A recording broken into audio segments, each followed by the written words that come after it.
Hello everyone, thank you for joining Mailchimp's masterclass on paid search. Today I will be walking you all through some tips and tricks that you can utilize when auditing and evolving your paid search strategies. There will be Q&A in the chat, so feel free to ask questions as we go throughout. I'll also have some live Q&A at the end. Before we get started, I want to introduce myself though. I'm Terrence Tucker, originally from Indianapolis, Indiana. I now live in Atlanta, Georgia. I've been here for a little over 10 years now. When I first moved here, I started working in marketing at an agency in Buckhead. Now I've been with Mailchimp for about 4.5 years. Finally, I want to introduce my quarantine pup. Her name is Nala. She is a golden retriever who just turned 1 year old. She also hopefully won't be heard today in the background. So what are we talking about today? First off, I'll go through a few glossary terms. There are certain columns that I like to utilize when I'm auditing our paid search performance, and I want to make sure that you understand what those definitions for those columns are.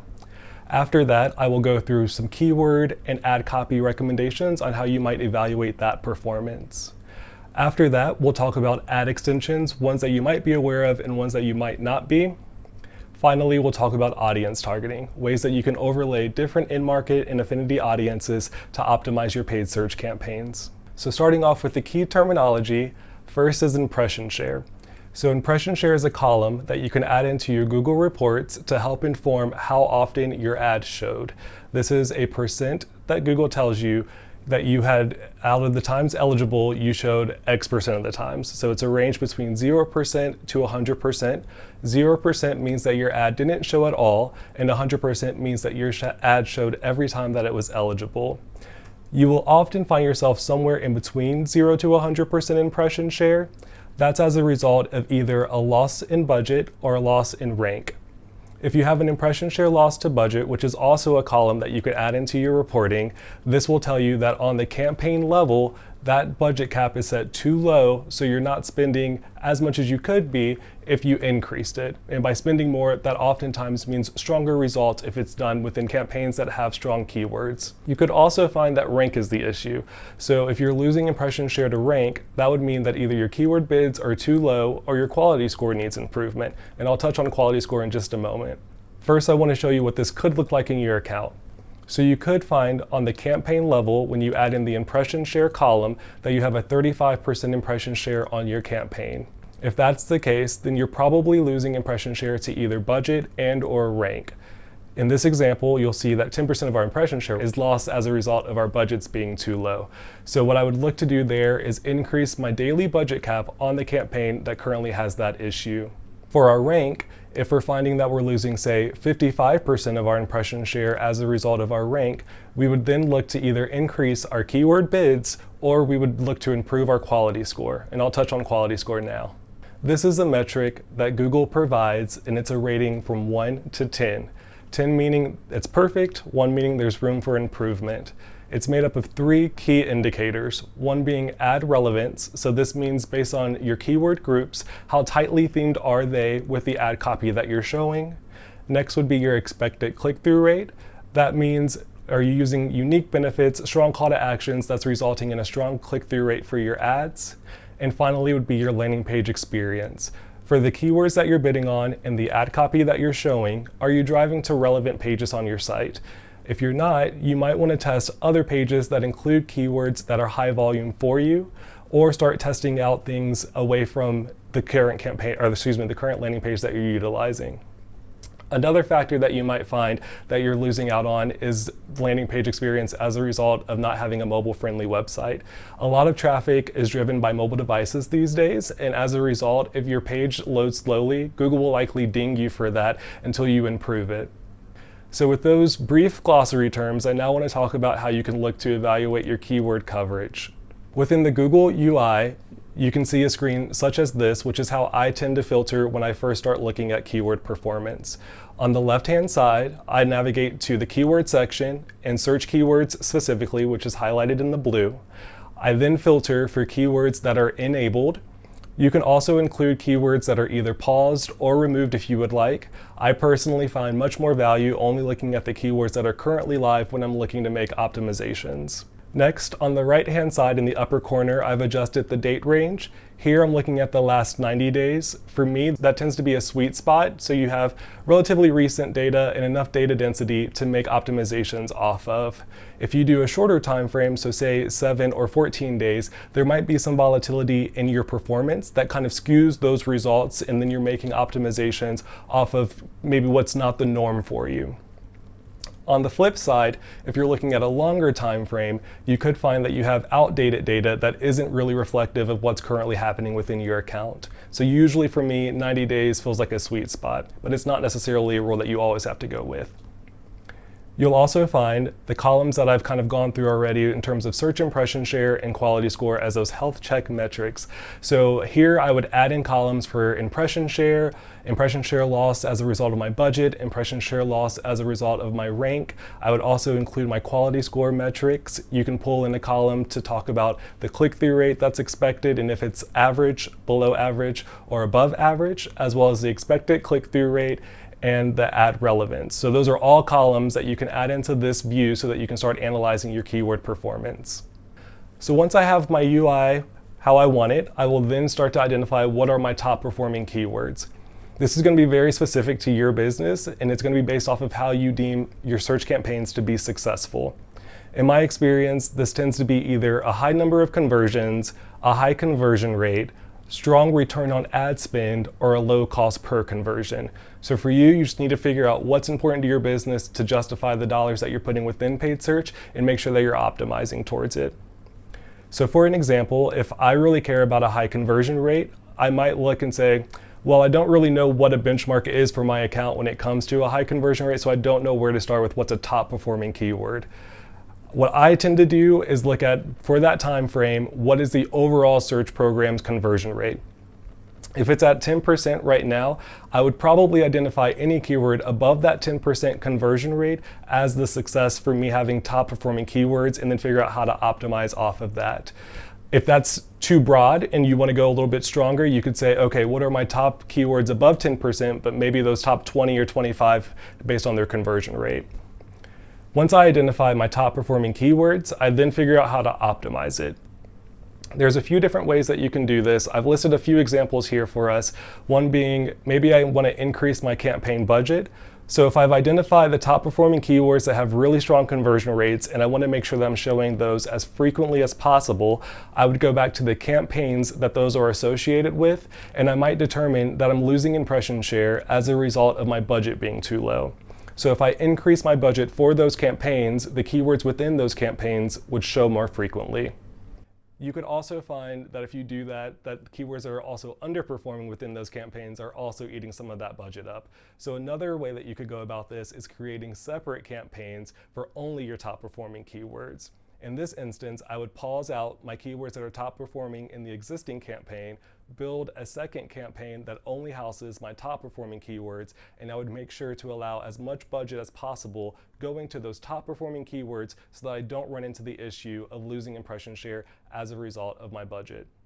You can still lose impression share as a result to your budget on your lower performing keywords because those really aren't performing that well for you to begin with, so you really just want to focus on maxing out what is working right now. After you've done that, another option could be improving your rank. You're potentially having issues with your quality score, so you want to look at your expected click-through rate, your ad relevance, your landing page experience. Are any of those average or below average? If so, you might find that it's worthwhile to do, say, an ad copy test. That way you can improve your expected click-through rate and potentially your ad relevance by having a different variation that performs stronger for you.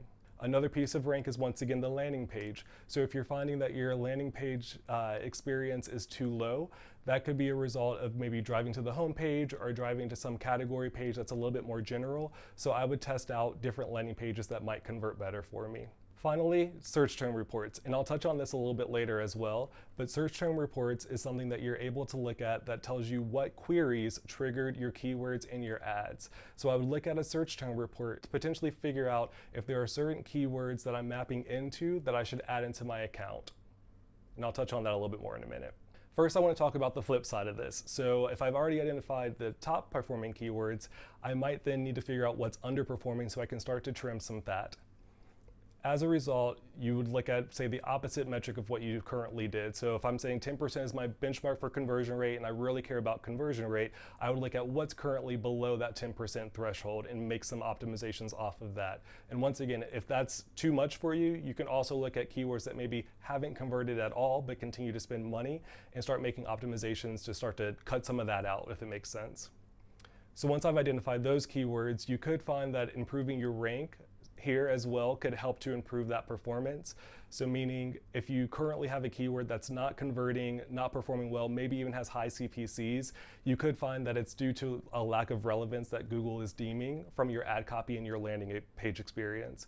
If that's the case, then doing ad copy testing, rotating in new copy, could potentially improve that rank and have that keyword show more frequently, and as a result, you could see stronger performance over time. Once again, negative keywords, this goes along with the search term reports that I'll get into in the next slide. A search term report will let you know what you're mapping into with the keywords that you're bidding on. So if there are certain keywords that you're mapping in on, you could add them as negatives if it makes sense so that you don't show for those anymore, and that will cut out anything that's not performing well for you. You could also look to adjust your match types. So Google allows you to bid on either exact, phrase, or broad match types. Exact match means it's pretty much exactly whatever you have as your keyword is what you're going to show for. Phrase match means it's maybe not exactly what you're bidding on from a keyword perspective, but it's a close variant enough that it's going to trigger it because it has some different modifiers in there. And then broad will be a little bit wider reaching, a little less refined, and as a result, that could result in some underperforming keywords as well. So if you're finding that you have a lot of underperforming keywords and potentially they're all broad match, you might look to pause those broad match keywords and focus your efforts right now on exact and phrase match. Next is pause and remove, which kind of touches on that last point. If you find that there are keywords that you have either exact, phrase, or broad match that just aren't performing well for you no matter what you do from adjustments on your ad copy to your landing page, you might just look to pause those keywords so that you're no longer spending money on areas that aren't performing well for you and instead continue your efforts on what is top performing. Search term reports. So this is what I keep referencing.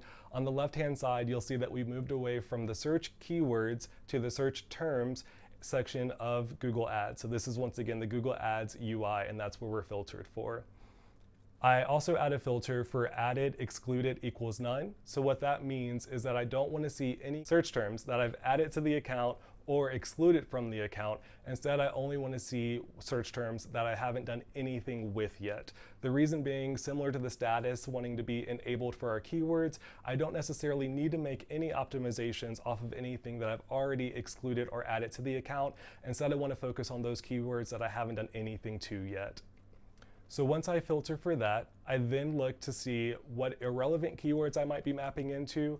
Tend to search oftentimes by impression volume and cost at first, just to see where most of my impressions are coming from, where most of my cost is going, and from there deciding if there are things that I'm mapping into that just really aren't performing well for me, either based on, once again, that conversion metric, potentially a high CPC, or just does not fit with the brand that I have and doesn't seem like something I want to show an ad for anymore in the future. Then you could also look at those high volume, high converting terms. So as I said with the top performing keywords, you might find that you're mapping in on phrase or broad match for certain search terms that are actually performing really well for you. If that's the case, you can look to add them into your account, and that way you can start actively bidding on them and making sure that you have a good presence for them. I would also use caution. So you'll find that there are a lot of unique long tail keywords that have low search volume that you're mapping into. Some of them might convert, but probably not that often. As a result, I tend to keep those in the account, but I don't necessarily add them or exclude them. The reason being is that it's low search volume, so after a while it's possible that this no longer triggers an ad, and I don't feel it's necessary at that moment to add it into the account until I start to see search volume start to pick up. One more thing I want to add. I have a column here called keyword. I'm not sure if you can see it, but essentially here I'm manually adding in the keyword column, which helps to tell me which keyword that I'm actively bidding on is mapping into which search term that the user is actually searching on the Google results page. I always recommend adding in keyword even though they don't do it by default, because it helps you understand where you might have a mapping issue. Next, I want to touch on keyword statuses. Also, might not be able to see this too much, but that's okay. I'll walk you through it. Essentially here you have a filter for eligible, limited, and disapproved status. So when I go into my filters within Google Ads, I figure out what keywords are currently having these status issues that I might need to take some action on. A few of the things that you might see would be below first page bid. What this is telling us is that Google is saying this is a very competitive term, and for us to show above the first page and more frequently, we will need to increase how much we're willing to pay per click in order to do that. Based on your business and how comfortable you are with CPCs, I would recommend this, if it makes sense, to pay a little bit more of a premium for that click if it converts well for you. You might also see low search volume, and this touches back on that search term report. If you're finding that you have keywords that you're bidding on right now that have low search volume, I tend to look to pause them and identify maybe a broader keyword or a different match type that I might want to bid on. Once again, low search volume keywords don't trigger ads that often, and I don't necessarily find that much volume on bidding on those when I can focus on things that actually drive results.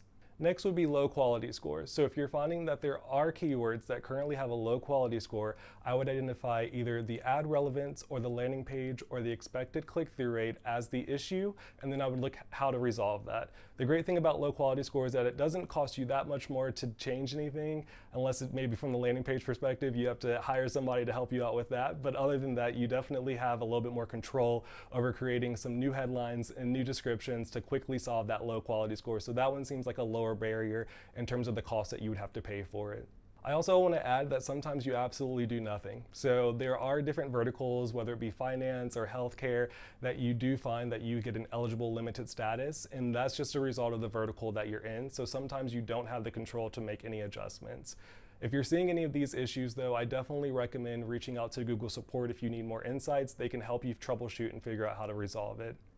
Next, I want to touch on the Google Keyword Planner. This is a great tool, especially if you haven't already started your paid search campaigns, to identify what keywords you should be bidding on based on what you have to sell. So the first side on the left is Discover New Keywords. There you'll upload, say, 10 or so keywords in the Google Keyword Planner, and Google will let you know what similar keywords you might want to bid on based on how people are searching. On the right side is the Google search volume and forecast. So once you have your keywords, you can upload them to Google and they'll let you know what they forecast out, the spend to be, the clicks, the click-through rate, etc. That's a great way to start figuring out what budget you might need for your paid search campaigns. I will caveat that this is directional at best for me in my use. I have used it quite a bit over time, and I do find it helpful just to understand from a competition perspective and a search volume perspective what makes sense to add into the account, but sometimes those estimates can be a little bit off, so I would say take it with a grain of salt. Next, I wanted to highlight Google Trends. So if you go to google.com/trends, this is a great way to understand seasonality over time for different topics. That can be the products that you sell, different businesses. You could even do celebrities or sports if you're interested. Here you can do those searches to identify when is there really peak searches for that topic. On the left-hand side, I have it for candles. So Google is telling me that there are some peaks in candle searches around the December timeframe, and with that information, I might look to flight my budget a little bit more heavily during that timeframe to make sure that I'm not losing impression share as a result of having too low budget. On the right-hand side, I'm just searching for Black Friday, Cyber Monday, just really interested to figure out when those peak seasons start to take up in Google search. As a result, once again, if I have something that is seasonal that I do want to push during that time frame, I might look to increase my budget a little bit during when that starts to rise. I'll also note that this is currently filtered for the US, but you can look in other countries if that is something that you are interested in. Finally, for keywords, I wanted to talk about holiday queries. So you could add in holiday queries to your account if it makes sense. I will say I'm hesitant to fully recommend it because these do tend to be highly competitive and expensive at times. So you could find that you're bidding on keywords that a lot of competitors or even people that aren't your direct competitor are also bidding on and mapping into. I also keep mentioning relevancy. That's a pretty key topic when it comes to Google Ads. So with these searches, you probably don't have a landing page or ad copy right now that fits into these. So I'd be really smart around how I can maybe adjust my current approach for the holiday season to cover this. Finally, I'll add, As I talked about candles being a search that kind of pops up around December, if I wanted to make this a little bit more qualified, I could do, say, Christmas candle gifts, so that I have a qualifier in there that keeps that relevancy a little bit closer with the product that I offer, my ad copy, and my landing page. With that, we'll move over to ad copy. So here we're back in the Google UI, and I'm looking to filter out for my poor performing keywords based on ad strength. Ad strength is a column that you can add in. And then I'm also looking at the recommendations that Google provides based on those poor ad strengths. This is a great way for Google to direct you on how you can solve issues that are happening within your current ad copy. I tend to filter for poor just because I like to see where I'm currently bleeding so I can take quick action. If you want to look at all of your ad copy, you're more than welcome to do that as well, but I definitely recommend figuring out where you can maybe start from and then work your way back. So once we've identified the ad copy that's not performing well for us, I would then do a search for the top performing keywords that I have. So anything with a high impression volume, start searching for those keywords and see what competitors show up on that results page. Once I do that, I'll look and figure out, okay, what ad copy do they have? What extensions do they have? And I'll make some decisions. The first one being, I'm searching for white pillow, which might be a high volume keyword for me, and I'm noticing that none of the ads that are currently shown mention white pillow at all. As a result, I would look to add in copy to my account that says white pillow in it to keep that relevance even tighter than my competitors. You'll also notice that there are a couple of ads towards the bottom for linen sheets and furniture for apartments. For me, that would tell me that there's a mapping issue and that's not relevant to me, so that's a waste. I would check your account to make sure that the ad copy that you have matches with the keywords and the ad group that they're in so that you don't run into that issue. Next, I would identify the relevant extensions that they're currently utilizing. So I can see on that first ad, we're utilizing site links, which are those blue text below the black text. And then after that, we're seeing a location extension for other locations in Atlanta for that business. Those are great extensions that you can also utilize if it makes sense for your business. So for example, that location extension, if you have a brick and mortar, that might be something that you also want to take advantage of. And I'll talk about extensions in a little bit later. Next, I would say fill the void. If there's any unique selling propositions that you have to offer for your business, I would make sure to include that in your copy. The first ad does a great job of this by talking about free and fast shipping, returns, 5-star reviews, etc. If there's anything along those lines that you also have to offer that makes your business seem more competitive, I would make sure to highlight that as often as possible within your ad copy. Finally, I would look at pricing and promos. So you do see that first ad has up to 20% off, which is great. The third ad down has try at home for free. So that would be telling me, okay, is there anything like this that I have that I can offer to put some price point in there to make it seem more competitive, especially if it's a promo. This is another good use case, so adding urgency into your copy. This is what's called a countdown, and you can add it into your headlines or your descriptions. And essentially what this does is let Google dynamically count down the days before your promo ends. So if you go into your ad settings and you go and put countdown in the Santex, it will start to populate the form on the left-hand side. From there, you can say what day your promo is going to end, and Google will start to count that down, and you can set it for either the time of your business or the time that the user is on for it to end. A couple of other recommendations for ad copy that I want to make sure to highlight is one, using responsive ads. So responsive search ads is becoming the default ad for Google. Expanded text ads has been in the past, but those will be sunset come June 30th of next year. As a result, you should be working to make sure all of your ad groups have responsive ads in it so that you don't run into that issue come June of next year. Next would be using more unique headlines and descriptions as possible. This is great because it allows Google to mix and match your responsive search ads to show in different variations based off of the user's query. Next, I would include your brand name. So your brand might not be well known right now, or it might be. Regardless of if it is or it isn't, I would add your brand name in there to start building some brand recognition for you. I would also look to increase the high volume keywords that I have in my ad copy. Relevance is the name of the game here, so whatever high volume keywords that you're bidding on, you want to make sure that when your ad is triggered, there's a clear association between the two. The good news for responsive ads, you might not be able to see it in the screenshot to the right, but it does give you recommendations on top volume keywords that you currently have that you might want to add into your ad copy. You can't see it, but it's on the right-hand side, and there's blue text that they prompt you with to view what your top performing keywords are. Next, we have to add a clear call to action. So I want to make sure that the call to action that I'm utilizing in my ad copy is driving people to the landing page that gives them that action to take. So just making sure that that association between the two is clear. I also want to do clear USPs, or unique selling propositions. So as I talked about in the last slide, if I have same-day delivery, if I have free shipping, lifetime warranty, whatever my offer might be that I want to make sure makes my business stand out from the competitor, I want to highlight here. Finally, I would maintain consistent capitalization. This one probably isn't talked about as much, but it can definitely look a little bit spammy or fishy if you have different cases within your ad copy. So maintaining consistency here is key. We will now move over to ad extensions. So I do want to highlight some ad extensions that might make sense for you and your business, but first I want to let you know what ad extensions are. This is essentially an expansion of your ad that allows people to either learn more about you in unclickable text or allows you to have more clickable text driving to other places on your site. There's a list on the left-hand side of different ad extensions that you might find in your account. I will note that not all advertisers have all extensions. There are sometimes thresholds that Google makes you go through before you actually can do all of these extensions. The good news about extensions is that it helps improve your quality score and your expected click-through rate. So as we talk about ad rank being a factor for why you might be losing impression share, if you add extensions, you're likely to see an increase in that click-through rate as well as an improvement in your quality score. So touching on a few extensions here, one of which being the site links, I would say that this is probably the most commonly used. I would highly recommend for any business to have at least 4 site links that you currently have live. I would also include descriptions. I've found many advertisers trying to skimp on the descriptions because they want to get it out the door. So having just headlines is enough, and you can definitely go live with just headlines, which is that blue clickable text.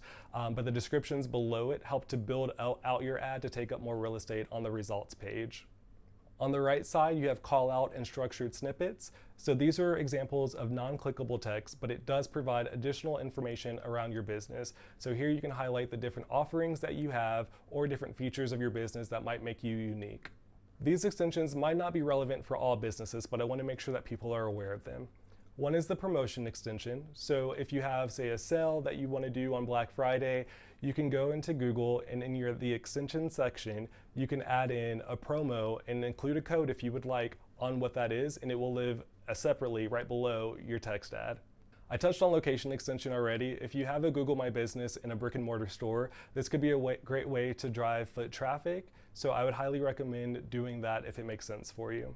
At the bottom, we have the price extension. So this is a great way if you have different packages or plans that you want to highlight, you can add multiple here and let the consumer know what you have to offer and how much it is so they can start self-qualifying if it makes sense for them. Finally, on the right, we have image extensions.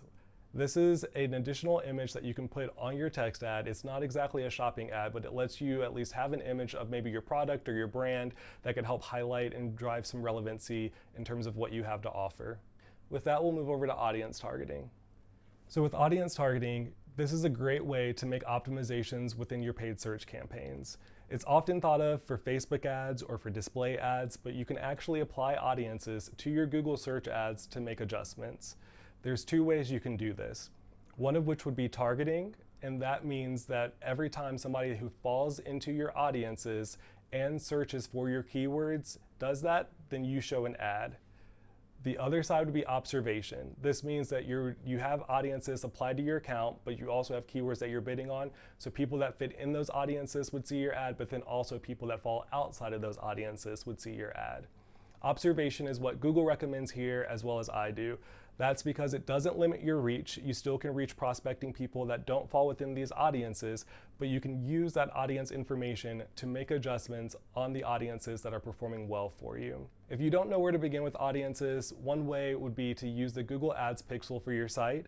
Google lets you know, based on that data insights, what audiences you're over-indexing for, and you can start to layer on some of those audiences onto your ads so that you're able to either increase or decrease your bids based on the performance for those audiences. You could also look to overlay remarketing audiences if you have those available, or customer match audiences if you have those available as an additional optimization lever. And with that, we'll go to the recap. I want to highlight 5 key takeaways that I hope that you all got out of this today. One of which being reviewing your account's impression share. The impression share loss to rank, and the impression share loss to budget are great key indicators on how the health of your account is. If you're able to decrease the impression share loss as a result of your budget being too low, your keyword bids being too low, or your quality score being too poor, you'll start to see improvements in your performance as you adjust. Next would be using the search term reports to figuring out which keywords it makes sense to either add or negate into your account. This is a great optimization lever to ensure that you're not showing up for irrelevant queries, but that you also have control over the ones that do work well that you're mapping into. Third would be looking for keyword expansion opportunities and seasonality. As I talked about flighting your budget, you want to make sure that you're not losing impression share as a result of budget, especially when you're in a peak season for what you have to offer. So adjusting your budget accordingly makes a lot of sense here. The fourth one being increase relevance in your ads and your landing page. Relevance is truly the name of the game when it comes to the Google algorithm. The more you can maintain relevancy between your ads, your keywords, and your landing page, the better you'll be. Finally, don't skimp on ad extensions and apply audiences. Ad extensions are a great way to beef up your ads, to take up more real estate on the search results page and provide the customer with more information to choose your business. Applying audiences are also a great way to adjust performance based on what's happening with them and either increasing or decreasing that bid modifier if they're performing well for you. And with that, we'll begin the live Q&A. I'll throw it over to Amy, who's going to help field questions today. Amy? Thanks, Terrence. Hi, everyone. All right, question 1. How soon should you begin? I'm sorry. Okay. Do you need a large budget for paid search to be effective? It's a great question. It is, to a certain degree, a numbers game, but you don't need a large budget, which I know is a relative term. I've done with advertisers who have as low as, say, $1,000 to $2,000 a month to spend on paid search. It's definitely going to be harder to get that data density that I talked about in the earlier slides to start making optimizations off of, because you don't have that much daily spend that you're spending towards. So it's definitely helpful to have a larger spend so that you're showing more frequently. I'll also say that competition is a big factor here. So if you have a very competitive category, very competitive keywords, you'll have to pay a little bit more of a premium for that CPC. So you'll need to make sure that your budget can withstand how high those CPCs might be. But I wouldn't say you need a large budget. I would just say, well, I guess I should say that's relative based on your business. But I would say you probably need at least a couple of $1,000s to really start to make an impact. Great. So Terrence, do you have any tips for tracking paid search success for brick and mortar businesses?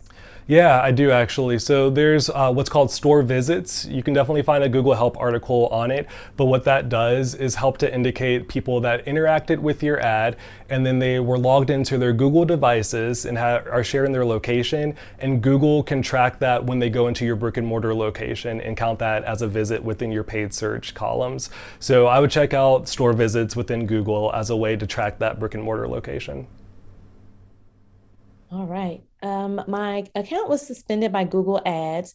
They said I violated their ad policy randomly out of the blue. Any thoughts? Yeah, I mean, it could be a few different factors here. If your ad hasn't shown or triggered at all, I would take a look and figure out maybe there's a policy violation. If you possibly have ads related to a special category, so as I mentioned previously, finance, healthcare, these different verticals that just have hyper discrimination, Google wants to be on the right side of that, so they try to limit and adjust as possible to make sure that they're within compliance. So it could potentially be that if that's one of the verticals that you're in, I would recommend probably reaching out to Google support. So if you're in the UI, go into the top right corner, there's like a little wheel there. I would go and talk to somebody from the support team and they should be able to provide answers as to why your specific account was disapproved. Perfect. Terrence, please address strategies for tiny but growing solopreneur businesses where both time and resources are at a premium. Sure, yeah, it's not easy. I will say that there is a lot of optimizations that need to be made, especially if you have a lower budget, so that you're not wasting dollars on irrelevant clicks that aren't actually driving results. One way you could do that is possibly by launching a smart campaign. So what I talked about today was just more so the traditional campaigns where you're in there making optimizations on a daily or weekly basis, but they do have what's called smart campaigns as well. So this is a little bit more of an automated approach for smaller businesses, so they don't have to think as much about what's happening within their search campaigns. So I would recommend looking into that as a potential solution. Great. How does Google measure landing page experience? It's a great question. So there's a few factors, and I'll also add that with the quality score, I mentioned the 3 factors that go into that. So that's expected click-through rate, landing page experience, and ad relevance. Those are the 3 columns and insights that Google gives us, but there's definitely other factors out there that aren't necessarily reported back to us. So those are just the 3 that we have insight into. When it comes to your landing page experience, you'll get a rating of either average, above average, or below average. If you are at average or below average, I would take a look at your current experience between your ads that you have showing, the keywords that you're bidding on, and the landing page that you're driving to. Those top volume keywords within that ad group, is that also on the landing page that you're driving traffic to? If not, you could be getting dinged by Google as a result of not having that alignment and that relevance there. So that's one way. Another way, as I talked about, was the load speed. So a lot of traffic coming on mobile devices. Google wants to make sure that the experience for the consumer is the best as possible. As a result, if you have a lower loading site, that could also be an issue for you and why you might have a lower rating there. Perfect. Okay, we have time for a few more. Let's see. What is a good standard time period to test the success of a keyword? For example, should I let it run 1 week versus 1 month, more, less? Yeah, that's going to be contingent on your budget for sure, and the competition for that keyword. I would say I would probably give it, if it's a newer keyword, at least 2 weeks to run. The reason being is when you launch a new campaign especially, you go through what's called a learning phase. So your campaigns will be in a learning phase for 5 days, and it's going to have some volatility during those 5 days. So I would want to make sure that it's outside of the learning phase before I start making optimizations off of the keywords within that campaign. So I would say roughly 14 days would be good. If you could wait a little bit longer, maybe even 30, that would be ideal. Great. What are your top recommendations for paid ads other than Google? Yeah, that's a great question. It depends on success metrics. There's a lot of depends here, I know, but I want to make sure to be clear that not everything is a one size fits all. So if search is working well for you, you could look to explore on Bing ads. So Google probably has around 80 to 90% of the market share for search ads, but Bing is a good supplement to that. You can essentially import your Google ads to Bing and start showing on places like Bing, AOL, and Yahoo. So that could be another way to supplement if search is performing well for you. I also find that it has lower competition, so you might find cheaper CPCs there. Outside of that, you could look to launch a display campaign. I would highly recommend this if you don't already have it for remarketing purposes. You could also look at prospecting. So remarketing essentially means people that have visited your site. If you have the Google Pixel on your site, you could remarket to those people if they've visited your site within the last, say, 30, 60, 90 days. You could do prospecting, which would be overlaying some of those in-market audiences and reaching people that have never been to your site to get them enticed with your brand. So that could be another supplement as well. And then I know Facebook is the big gorilla in the market, so Facebook, Instagram ads could be well for you as well, depending on what your brand is. Okay. Google Shopping. I'm selling a physical product. Should I focus on Google Shopping instead of search ads? That's a great question. So I didn't get to touch on shopping just because of the time here, but shopping is a super vital thing that I would recommend anybody that's in e-commerce to look into. It is going to be a bit more of a barrier to get into, just because you do have to have a shopping feed and a Google Merchant account in order to get live with that. So it's a little bit more of a lift. So if you don't have the time, that might not be right for you. In terms of between Google Shopping and search, which one would you prefer over the other? I do find that shopping did have lower CPCs when I was using it compared to Google search ads, just because there was less competition in shopping than there is for text ads. So from a CPC perspective, it was better for me to have that live, but I always find it to be a great complement. So you'll see in the Google's results page that there are oftentimes shopping linkings above and then a few text ads right below that. So they are a great complement to one another. So if you can do both, I would recommend both. If you only have one to do, I find that shopping performs well if I'm worried about CPCs, but overall, paid search in the text ad realm, that tends to be what's king for me. All right, last question. You're doing great, Terrence. How many keywords should you start out with? Is there an issue if you have too few or too many? I honestly, I try to over-index more. So if I can have more live at the launch, I tend to do that. The reason being is you maybe have gone through the keyword planner, you've started to look for keywords that it makes sense to bid on, but you don't really know what's really going to happen in that ecosystem until you actually go live with your campaigns. So I find going live with more keywords at the start makes sense for me. Based on your budget, based on what you're comfortable with, you might not have that same exact experience. If that's the case, I might look at match types.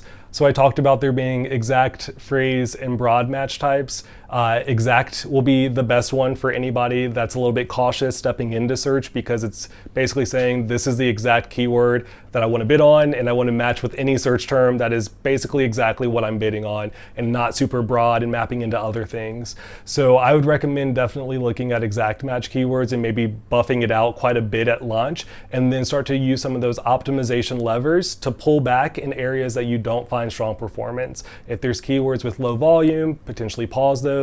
If there's keywords that have poor quality score and you don't have time to fix those, potentially pause those. Figure out what those top performing keywords are and keep those live. Okay, that's all the time we have for Q&A today. That was super helpful, Terrence. Thank you. Yeah, no, thank you. I appreciate it. Cool, and thank you all for joining me today. I hope that you all were able to learn something and take it away to apply to your future campaigns.